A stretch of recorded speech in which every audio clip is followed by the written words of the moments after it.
Alléluia. Il y a ceux qui sont dans les ténèbres parce qu'on les a imposés. Alléluia. Parce qu'on les a imposés à cause de la jalousie, à cause de la méchanceté. Amen. Il y a aussi ceux qui sont dans les ténèbres et dans le séjour de mort à cause de leurs propres actes. Alléluia. À cause de toutes les choses qu'ils ont faites ou des choses qu'ils font qui les poussent dans les ténèbres. Je prends l'exemple pour un voleur qui se retrouve en prison parce qu'il a volé. Et là c'est son acte qui l'a conduit en prison, n'est-ce pas? C'est son acte qui l'a conduit en prison. Il y a aussi un innocent qui est en prison pour rien. Il n'a rien fait, mais on a menti. Ou alors on a fabriqué quelque chose qui n'est pas vrai autour de lui. Et il se retrouve en prison. Donc, il y a des gens qui sont captifs sur le plan spirituel. Alléluia. Qui commettent des actes involontaires. Le plus souvent, ils veulent abandonner. Mais ils se voient toujours en train de faire la même chose. Ceux-là méritent la prière. Alléluia. Il y a aussi ceux-là qu'on a arrêtés par force. Ils n'ont rien fait. Sur le plan spirituel, il faut que Dieu les délivre aujourd'hui. Alors, si tu es dans ces deux carreaux, tu peux te concentrer ce matin et Dieu va faire quelque chose pour toi. Genèse chapitre 41, verset 14. Asseyons-nous d'abord parce qu'il faut comprendre avant de prier. Parce que si tu ne comprends pas, tu ne vas pas bien prier. Un chasseur qui ne voit pas le gibier qui tire au hasard va rentrer près d'eux. Alléluia. Il faut voir la cible avant de tirer. Aujourd'hui, tu vas rentrer en tant qu'un vainqueur. Tu ne seras plus le même au nom de Jésus-Christ. Genèse 41, verset 14. Genèse chapitre 41, verset 14, au nom de Jésus. Oui. Pharaon fit appeler Joseph. On lui fit sortir Anna de prison.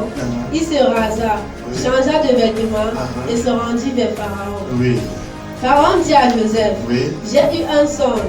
Personne ne peut l'expliquer. Personne ne peut l'expliquer. J'ai eu un songe. Personne ne peut l'expliquer. Ça, c'est le cas d'un innocent qui se retrouvait en prison. Quand le temps de Dieu était arrivé, pour que Dieu le sorte, pour être rétabli, Dieu a troublé son homme fort. Alléluia. Allez, Dieu a troublé son homme fort. Alors, ici, Joseph n'était pas en prison parce qu'il avait fait quelque chose, mais parce que ses frères étaient jaloux. Alléluia. À cause de la jalousie, ses frères l'ont vendu. Vous voyez? Il n'avait rien fait. Il n'a pas péché, mais parce qu'il avait raconté son rêve. Parce que son père l'aimait. Son père avait cousu une tunique pour lui. Et ça a rendu ses frères jaloux. Bien aimé, souvent dans nos familles, on peut te pousser dans le trou parce qu'on est jaloux de toi. Ce n'est pas parce que tu as fait quelque chose, mais à cause de ce que tu as, on te pousse dans le trou. Dans ton village, dans ton quartier, on peut te délaisser dans ton quartier à cause de ton étoile. Alléluia. À cause de ta sagesse. Mais le plus souvent, nous-mêmes nous racontons, nous-mêmes nous livrons, n'est-ce pas?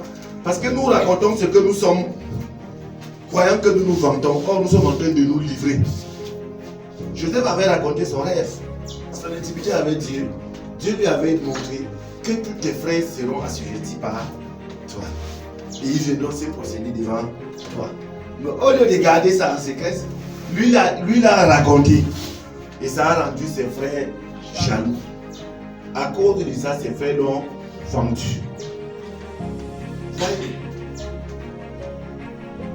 Joseph a fait quoi? Il a tué. Il a volé. Il n'a rien fait. Mais il s'est retrouvé en prison. Il y en a beaucoup ici qui ont même des diplômes, qui ont même beaucoup étudié, mais qui ne peuvent pas travailler. Pas parce qu'ils sont bêtes, mais parce qu'on les a attachés. Parce qu'on les a plongés dans le séjour de mort. Alléluia. Et les gens peuvent me faire vanter. Tu crois qu'avec des diplômes, tu seras quoi? Tu ne seras rien. Mais je connais quelqu'un qui a triomphé la mort.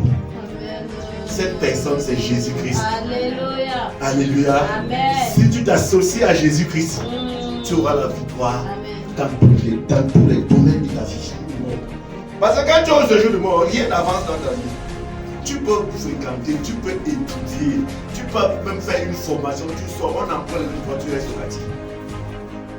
Et tu es en prison, n'est-ce pas? Joseph était en prison avec l'intelligence qu'il avait. Il a fini par être gouverneur. Mais il était où?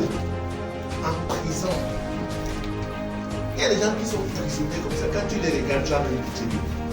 Mais tu dis que si tu peux nous connaître ce qu'il est. Alors quand nous parlons de la pourriture, c'est ce qui sort de ton intérieur qui est pourri et qui se répercute sur le plan physique. Voilà Joseph que Dieu a troublé Pharaon. Alléluia. Et Pharaon était obligé de faire appel à qui? On va te faire, ton Pharaon va te faire appel au nom de Jésus-Christ. Et ça sera pour te rétablir, pour te donner tout ce qu'il t'a volé au nom de Jésus-Christ. Quiconque a volé ton étoile, après cette prière, il va te chercher pour restaurer ça au nom de Jésus. Amen. Isaïe 42, verset 22. Quelqu'un nous dit ça, vous allez voir. Un peuple pillé. Rapidement, vous devez dire que tu n'as plus ma tête. Isaïe 42, verset 22, il est écrit. Oui. Et c'est un peuple pillé et dépouillé. C'est un peuple pillé et dépouillé. On les a tous enchaînés dans des cavernes. On les a tous enchaînés. C'est-à-dire que quand tu es enchaîné, regardez quand on enchaîne un fou, quand il veut faire la force, il se blesse, non? Il se blesse. Les mains gonflent, non? Les pieds gonflent. Alors quand on t'enchaîne sur le plan spirituel, parfois tu es malade à tout moment. Le temps quand tu veux même faire quelque chose de bon, tu tombes malade. Oui. Plonger dans des cachots. Ah, plonger dans des cachots. Joseph était comme ça. Mais quand le temps de Dieu était arrivé, Dieu a dit que c'est son temps. Et c'est aussi ton temps au nom de Jésus-Christ. Amen. Maintenant, ça dépend de toi. Alléluia. C'est ton temps. Mais ça dépend de qui? Ça ne dépend pas de ton père, de ta mère. Mais de qui? De toi. Alors quand Dieu dispose son temps pour toi, frère, même les obstacles deviennent tes avantages. Amen. Alléluia. Amen. Quand Dieu dit t'appelle, pas ton nom, sache que tout ce qui était obstacle là, ils vont te servir. Alléluia. Amen. Donc ceux-ci là, qui commandaient Joseph là, c'est Joseph qui va les commander. Mais l'avantage c'est que Joseph n'avait pas de rancune. Nous on a les problèmes de rancune. Parce que quand quelqu'un t'a fait quelque chose, tu gardes dans ton cœur, tu dis que le jour je serai. Et quand tu dis ça, sache que tu as gardé l'épée dans ton cœur, qui va se retourner contre toi-même. Pharaon dit à Joseph, oui, vois, je te donne le commandement de tout le pays d'Égypte. Je te donne le commandement de tout le pays d'Égypte. Un esclave en Égypte, oui. Pharaon ôta son anneau de la main et le mit à la main de Joseph. Oui. Il le revêtit d'habits de fin lin. L'esclave n'avait pas droit à ça. Alléluia. Non, tu n'avais pas droit à ça. La vérité nous met aussi en prison. Mais dans cette prison, nous sommes obligés. Alléluia. Parce que c'est là où Dieu nous parle. C'est là où Dieu nous montre que pour arriver quelque part, il faut passer par cette vérité. Pour récolter les ignames au champ, il faut cultiver. Est-ce que c'est facile? Hein? C'est pas facile. Mais c'est aussi la vérité. Donc si vous voulez sortir des séjours de mort et des ténèbres, moi qui ne travaille pas, même nous pas en démarche. Arrête de te balader dans tes naissances, ça ne va pas te dire. Arrête de te battre, ça ne va pas te dire. Je veux dire à quelqu'un ce matin, si tu veux sortir des ténèbres, regarde ta vie. Enlève tout ce qui est mauvais.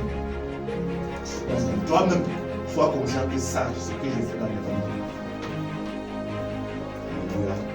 Aussi longtemps qu'on est enfant, on demeure sur le tuteur. Donc on peut avoir 30 ans et être sous un tuteur, n'est-ce pas? Est-ce que c'est normal? Hein? Non, dites-moi. Mais parce qu'on est resté enfant. On est resté avec les habitudes des enfants. Quand on parle de la pourriture, ce sont les ténèbres aussi. La pourriture, c'est le séjour de mort. Oui. Parce que si tu dis aux gens, venez on mange. Tu ouvres l'assiette, on voit les asticots. On a vu quoi? On a vu quoi? La mort. C'est-à-dire que toi-même, tu penses que quand tu manges là, tu vas mourir. C'est Job 38 qui dit, as-tu vu les portes de ce jour de la mort ont-elles été ouvertes? Alléluia. Parfois on te demande ce que tu n'aimes pas manger. Tu as vu quoi? La mort. Oui. Mais je suis désolé, les gens sont dans les ténèbres. Ils veulent être... pendant qu'ils cherchent, ils veulent être grands. Non, c'est impossible. Des trompes, c'est impossible. Ce sont les ténèbres. C'est le séjour de mort. Mais si tu travailles, tu dis bon, tu te prives de beaucoup de choses. Pendant 10, 15 ans, 20 ans. Et après 20 ans, tu es grand. Tu peux t'offrir ce que tu veux. Alléluia. Parce que ta réserve, tes économies et tes entreprises que tu as créées pendant les 20 ans te permettent maintenant de t'offrir ce que tu veux. Mais pendant que tu cherches, pendant que tu travailles, tu dis que tu es grand, c'est que tu ne sais même pas où tu vas. Alléluia. Pendant que tu cherches ton diplôme, tu te comprends comme si tu as déjà ce diplôme-là, tu ne sais pas là où tu vas. Parce que pour réussir, il faut un sacrifice. Même à l'école, il faut un sacrifice. Tu dois être privé de balades. Tu dois être privé de certains désirs.